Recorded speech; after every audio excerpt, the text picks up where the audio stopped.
Hey everyone, and welcome back to the Leadership Project Live. Today's topic is about how to lead with vision and to inspire your team to achieve greatness. Sit back and enjoy the show.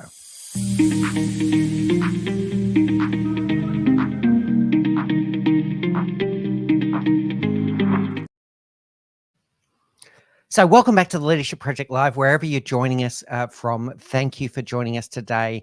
If you do have some comments, whether you're joining us from LinkedIn, from Facebook, or we're going directly out into YouTube as well, please do let us know and post your comments or questions in the comments. If you're watching the pre-recorded version of this, which I know that many of you do, don't be frightened to also put a comment or question in the comments, because we check back later and we can still answer some of those comments for you. So thank you for joining us today. Today's session is going to be about leading with vision and how to inspire your team to achieve greatness. And we've also already got a comment coming in here from Gab. Looking forward to the show. Thank you so much there, Gab. Okay, so let's get into this. Let's talk about what it means to lead with vision. The first thing I want to say to you is this is the very heart of leadership. This is what leadership is all about. My personal definition of leadership is to inspire people into meaningful action around a worthy cause because they want to do it, not because they were told to do it. That's what leadership is all about. And without vision, we can't do that. We can't articulate that worthy cause so that we can inspire people. So let's unpack that sentence a little bit. Inspire people into meaningful action around a worthy cause. This is where the vision comes in. And the power of the vision is it inspires people to do things because they want to do it, not because they were told to do it. Now, why does this work? Why does this work? I'm going to start with a few things. I refer to Simon Sinek here with his great work around Start With Why, which started mostly as a marketing message about branding and about how companies can attract customers. But it equally applies in the leadership world. People don't buy what you do, they buy why you do it. So if you want people to follow you, and the very definition of a leader is someone that has followers, if you want people to follow you, they'll follow you because of not what you do, but why you do it. So it's our ability to articulate that is going to attract people around us that believe in the things that we believe. So to be able to articulate our vision, our values, and our beliefs. I'll double down on it as well, because it also becomes a deep point of resilience. And I'll refer to the work of Nietzsche here, where he said, he who has a powerful why can withstand almost any how. Now, that was from a time before, and he was very gender specific in that statement, but still applies. When you have a very powerful why, you can withstand any how. And no mission or vision is ever wine and roses every step of the way. It's a roller coaster ride. You're going to have good days where it's working very well. You're going to have bad days where you're feeling like, we didn't make as much progress today as what I'd like, or we had a setback. When we have a powerful why, the setbacks don't seem to matter as much. So people don't buy what you do, they buy why you do it. And when there's a powerful why, they'll also stick around through the good times and the bad times because they believe in what you're doing. Now, let's go a little bit deeper. Why does this work? People want to be seen, people want to be heard, and they want to feel like they matter. These are the fundamental needs that people have in the workplace. Any leaders watching this right now, if you can just capture these three parts, you're a long way to becoming a great leader. When you go out of your way to help your team to feel seen, to help them feel like they're heard, and to help them feel like they matter. Because what they want to do is they want to feel like what they do matters. They want to go home at the end of the day to their families feeling proud that what they did that day had some kind of meaning, that it mattered. And there can be a capital M mattering, which is a powerful vision and a powerful purpose. Or it could all be all the way down to lowercase m mattering, where they understand how the little pieces in the business work, or all of the connecting of the dots, so that when they're doing this activity over here, it might be something as simple as doing their timesheet. When they understand, oh, okay, that's important because it unlocks this and it allows us to do that. People want to understand that what they do matters at the granular level and at the big picture level. And mattering starts with having a clear purpose. Having a clear purpose. What mountain are we trying to climb here as a team? And what makes that mountain important? So as a leader, if you're able to articulate your vision, values, and beliefs with deep clarity, you're going to start surrounding yourself with people that believe in the cause. They believe what you believe. And when they believe in the cause, guess what they're going to do? They're going to go above and beyond. They're going to unlock discretionary effort.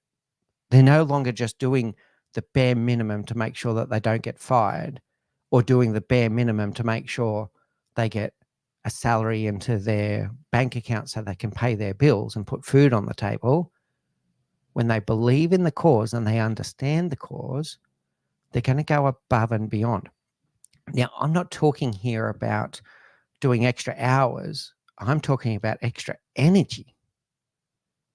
Extra energy. So when they're in the workplace, whether that's a virtual workplace or a physical one, unlocking discretionary effort is about passion, energy, investment, emotional investment in the outcome, where they want to do their very best work because they believe in the outcome.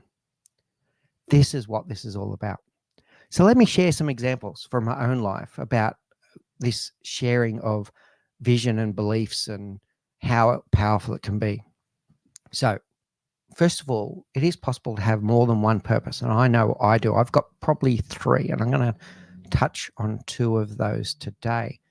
So those that know me well, you know that I come from the world of urban mobility, where we create public transport systems, traffic management systems, the ability for a city to live and breathe. So let's talk about that one for a moment. My vision is to create a world where people can move freely around their cities without delays, without disruptions, and ultimately without stress. Where people can move to and from where they are to where they need to go without those disruptions, without the stress of not knowing whether it's going to take me 40 minutes to get to work or more than 4 hours to get to work. And that's not an exaggeration in many cities today. We've got very congested cities. So my vision is create a world where that's not so stressful anymore, where at the end of the day, people can finish their work and get back home to their loved ones and spend quality time instead of just sitting in traffic for hours and hours and hours a day. That's my vision in the world of mobility. In the world of leadership, my vision is to create a world where leaders are the best leaders that they can possibly be and create the environment where people can do their very best work and where people fall back in love with their jobs again. Because when they're in love with their jobs, guess what they do? They enjoy it and they do better work. People spend up to 1/3 of their life in the workplace. No one deserves to work in a workplace that doesn't inspire them. Everyone deserves to work in a workplace where they feel seen, where they feel heard, where they feel like they matter, and where the culture and the environment is one that they enjoy and one where they can feel that what they do matters. So that's my 2 purposes. I've got a third one, which is family related. I'm not going to cover that one today, but these are my 2 powerful visions. Then in terms of my beliefs, let's go to the urban mobility example here. I fundamentally believe that mobility is a human right, that everyone has the right to be able to move around their cities in a way that's not so stressful, where they once again, where they know just how long it's going to take them to get to work, and where it's not a battle of not knowing whether it's going to take me 40 minutes to get to work or more than 4 hours, and that they want to get back home to their families at the end of the day safely, and to then spend quality time with their families. There's many people out there in the world that are waking up at dark 100 to do their commute to the workplace, and when they get home at the end of the night, their kids might already be in bed, or they've got this little minimal time that they've got left to spend with their families. These are things that I believe that it's a human right to be able to do that commute much more simply. I also believe that that should be inclusive, that our mobility solutions should be inclusive to people from all walks of life. It should cater to everyone, from school children through to the elderly. People with bank accounts, people without bank accounts, people with credit cards, people without credit cards, people with cars, people without cars. So it's a very inclusive environment where there's no barriers to entry, because I also fundamentally believe that mobility then becomes the source of economic empowerment, the ability to go out there and get a job or to start a small business where commuting is not the barrier that prevents me from doing so. So these are how I really share what I believe, what my vision is, and I share that openly. And got a nice comment here from Gab as well saying, got it, right. So he's understanding the message that I'm trying to get across here. So by sharing these vision and these beliefs, I've always been able to attract people around me that believe the same beliefs that I believe, those fundamental beliefs. This is not about limiting diversity of thought and just having people around you that just say yes, et cetera, et cetera. I'm talking about North Star. They believe in the vision, and they believe in the reasons behind the vision, the fundamental beliefs behind the vision. I also openly share what I don't like, which is something that leaders don't always do. So I make it very clear to all the teams that I lead about the things that I have little or no tolerance for. So I have no tolerance for willful breaches of safety. I have no tolerance for any form of discrimination or any form of harassment. And I share that openly as well, because it says something about the culture that I'm going to create and what I'm going to tolerate and what I'm not going to tolerate. I also have a low tolerance for people.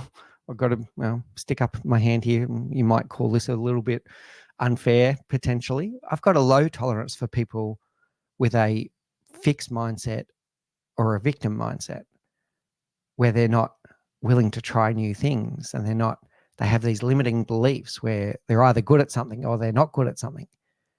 And I love it when I see someone with a growth mindset where they go, well, I don't know how to do it yet, but I'm going to learn how to do it.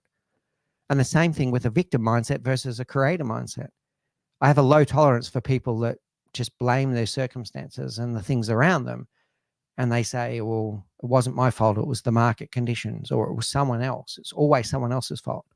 Whereas a creator mindset is able to accept the things that they can't control, and they make the most of what they have in front of them. So they make the most from where they are with what they've got to achieve something. They think about what they can do instead of what I can't do. So I share these things very openly with teams that I lead, because it says something about, I'm going to have a drink, sorry. It says something about the environment that I want to create, the culture.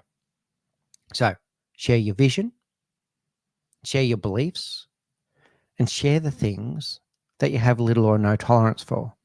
And that way, you're going to attract and retain talented people around you that believe in the cause, that they believe in what you're trying to achieve, that they believe in the culture that you're trying to create.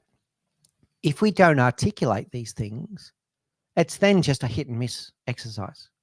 We might employ people with very good skills, but they're not really connected to the vision, or they have a different view about the culture that they want to work in. They might want a completely different culture to the one that I've just expressed. If we don't articulate it, we have a hit and miss situation with the people that we attract around us, and retention goes down because people get there and they discover it's not what they thought it was going to be. So the more that we can articulate this with clarity, the more we're going to be able to attract and retain people around us that can do this. Now, what next? After we've set this vision, after we've set these values and beliefs, what do we do now? We then start setting the vision and then create the environment where people can do their very best work. This is where we actually step back and create space for people to do their thing. So we've created the vision of where we want to go. Here's the mountain that we want to climb. And now we turn to the team, if they're a bunch of talented and inspired individuals. All right, team, how do you want to get there? Because there's always more than one path to get to that destination. This is where we get into our inclusive leadership, where we use empowerment and trust, where we say, you know where we want to go. How do you want to get there? And we start doing things like servant leadership and creating a culture of collaboration. We've set the vision, we've set the direction, but now, instead of pretending that we know all the answers, we turn to the team and we empower them and we trust them to collaborate towards that answer. Doesn't mean completely hands off, of course, but we're now inclusive and we embrace diversity of thought, that the thought that we don't have all the answers. I hate to break it to you, but you're a human being as a leader and you only have 24 hours in a day and you don't have all the answers. So when we're clear about the vision and what we're trying to create, and then we create the environment of empowerment and trust and collaboration, we then become a multiplier. We're then able to tap into the ideas and thoughts of the team. And you attracted them for a reason, because they've got ideas on how we're going to get there. And they're also human beings that have 24 hours. So now, instead of there being one of you, there might be 7 of you or 15 of you or 30 of you, depending on what size of team that you're leading. So set the vision and then create the environment where people can do their very best work. A key tip here is about leadership styles. And for those that haven't seen it, there's a video on our YouTube channel that talks about the top 9 leadership styles and when to use different leadership styles. The one I want you to leave with here is adaptive or situational leadership. Adaptive leadership is when we adapt to the individual. You are not going to lead a 30-year veteran in your industry the same way that you're going to lead an intern who's still learning and still understanding. So this ability to hold space and just let them do their thing, and the servant leadership that comes with that, you're going to adapt that depending on the individual that you're talking to and with. And if they need a little bit more direction and coaching, you're going to step in, you're going to roll up your sleeves, you're going to do a bit more of that direction and coaching. And the more experienced the person is, the more you're going to ask them, what do you think we need to do here? What do you think the challenges will be? How do you think we can overcome those challenges? Then on the situational leadership, it's about the situation that we're faced with. And this will govern how far you step in and take control versus step back and allow the team to do their thing. So in a crisis situation, for example, you might be the one who's stepping forward, taking hold of the reins and going into a little bit more command and control for a period of time. But it all comes down to, what does the situation call for at this point? So adaptive leadership, adapting to the individual. Situational leadership is adapting to the situation. We've got another nice comment here about the power of this session. So thank you, Say. Really greatly appreciated. Now, all of this comes down to something very powerful, which is you need to be able to find your purpose. And we're going to do another live stream about how to find your purpose next week. In the meantime, I want to share a few things with you. Think about the things that you get most riled up about. So for purpose, think about something that you see as an injustice in the world and you go, oh, it's completely unfair. So for me, when I see people stressed out with their commute to and from work, I see that as an injustice in the world. When I see people in workplaces where they don't feel inspired, where they feel even harassed at different times, I see that as an injustice, that people spend up to 1/3 of their life in their workplace. They don't deserve to work in a workplace where they don't feel that they belong, where they don't feel inspired, where they don't feel that they matter. So I see the injustices in the world from my perspective, and it drives me towards my purpose. You also can step into activities like Ikigai and think about the things that you love. What are you good at? What can you be rewarded for? And what does the world need? So there's little exercises that we can do to help us find our purpose. And we're going to go through those activities next week. So for today, it's all about this vision. It's about this vision and beliefs that when we're able to articulate my vision, values, and beliefs with deep clarity, you end up surrounding yourselves with people that believe the things that you believe, and they'll be inspired. They'll be inspired to want to do their very best work. They'll unlock that discretionary effort, the energy, because they believe in the cause. And when they believe in the cause, they're always going to go above and beyond. Another final comment there from Gab. Learned a lot. Mick, thank you. Appreciate your support, Gab, and I'm glad that you're learning a lot from these different sessions. So that's it for today. Next week, we're going to go deep into how to find your purpose.